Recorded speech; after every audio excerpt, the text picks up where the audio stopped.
They bullied me in high school, so I came back as their worst nightmare. I didn't plan to ruin their lives, I planned to forget them. But forgetting is hard when every scar on your body whispers their names. So yeah, I came back, not for closure, for payback. Still with me? Good. Because by the time I'm done, you might not like me anymore. I'm 31 now. Back then, I was just the weird kid. Not goth, not sporty, not popular, just invisible enough to be the perfect target. High school was hell for me. Every day was a new way for them to remind me I didn't belong. Lockers slammed into my back, notes taped to my desk, rat face, loser, don't talk. And the ringleader? Kelly Whitman. She was beautiful, cheer captain, bright smile in yearbook photos, and a venomous little snake when teachers weren't looking. Her crew, Sarah, Maddie, and Chris, were just as bad. They didn't punch, they didn't shove, they did worse. They made me believe that no one would ever want me. I told myself once I left that town, I'd never think about them again. But life has a sick sense of humor. 15 years later, I came back. Not for them, for my mom. She got sick. I had to help. First week home, I'm at the grocery store, and guess who I see? Kelly. Same smile, same fake sweetness, but she looked different. Tired, a little desperate, wearing the kind of clothes that scream, I peaked at 17. She was there with Sarah, still gossiping like we were in the cafeteria, and they saw me. Kelly gave me this half smile, like she couldn't quite place me. Then it clicked.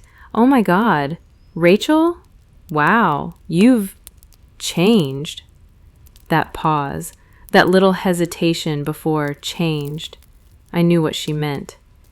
Like I'd finally become presentable enough to acknowledge. I smiled back. But inside, my brain was already making lists. Here's the thing about revenge. It works better when they don't even realize it's happening. And I had time, lots of it. The first move, Chris. Chris was the easiest. In high school, he used to joke about how I'd die alone. Now, he was selling used cars at a tiny lot off the highway. I pretended I was looking for a car, took the test drive, acted interested. Then I mentioned I worked in finance, which is true, and that I knew people in the area. Dropped hints about city clients looking to invest. Over the next 2 weeks, I fed him fake leads. He bragged to his boss, took time off to meet investors. None of it was real. By the time his boss realized, Chris had tanked 3 actual deals. He got fired. I didn't have to lift another finger. The second move, Maddie. Maddie was trickier. She always acted like she was just following Kelly's lead, like she wasn't responsible. But she was the one who spread the rumor that I smelled bad, which stuck for years. Turns out, she was now running a little side business from home, an Etsy shop. I bought something under a fake name. Then I left a detailed, scathing review. Not rude, just surgical.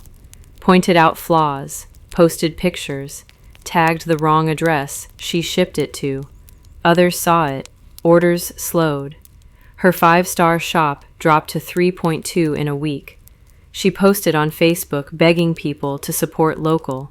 I almost felt bad. Almost. Kelly. The long game. Kelly was the crown jewel. She worked at the local community center, married, 2 kids, picture-perfect life on Facebook. I started small, showed up at events, volunteered, made friends with the staff. I became the nice woman who moved back to help her mom. Then I started talking to her husband, not flirting, just conversations, at first.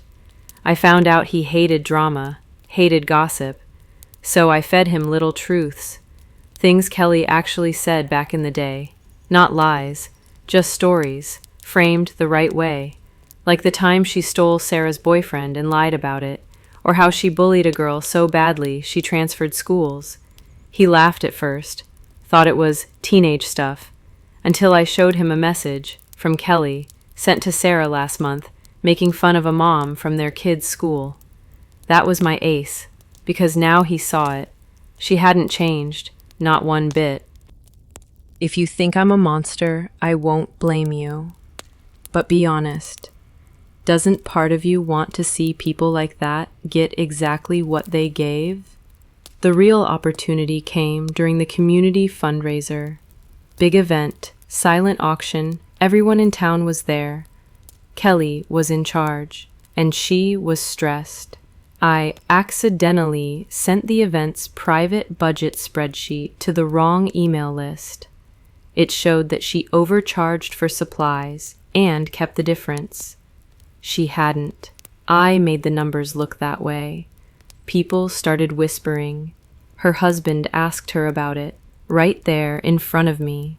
She stumbled, got defensive. By the end of the night, she was crying in the parking lot. And for the first time in my life, I wasn't the one people were laughing at. Chris moved to another state. Maddie shut down her shop. Kelly, she kept her job, but lost her husband 3 months later. He filed for separation, took the kids half the week. Her perfect little life cracked right down the middle. And I walked away clean. No one ever connected the dots. I was just Rachel, the helpful volunteer. Do I feel bad? Not really. I gave them back a fraction of what they gave me, and they didn't see it coming because they thought I'd stayed that scared, quiet kid forever. But here's the truth. I didn't win because I hurt them. I won because they'll never be sure if it was me. They'll wonder. Every time something goes wrong, they'll think, was it her? Did she do this? And that is better than any apology they could have given me. Last week, I got a Facebook friend request from Kelly. No message, just the request. I didn't accept, didn't decline. I just left it there, because now she's the one waiting for me to make a move, and I like it that way.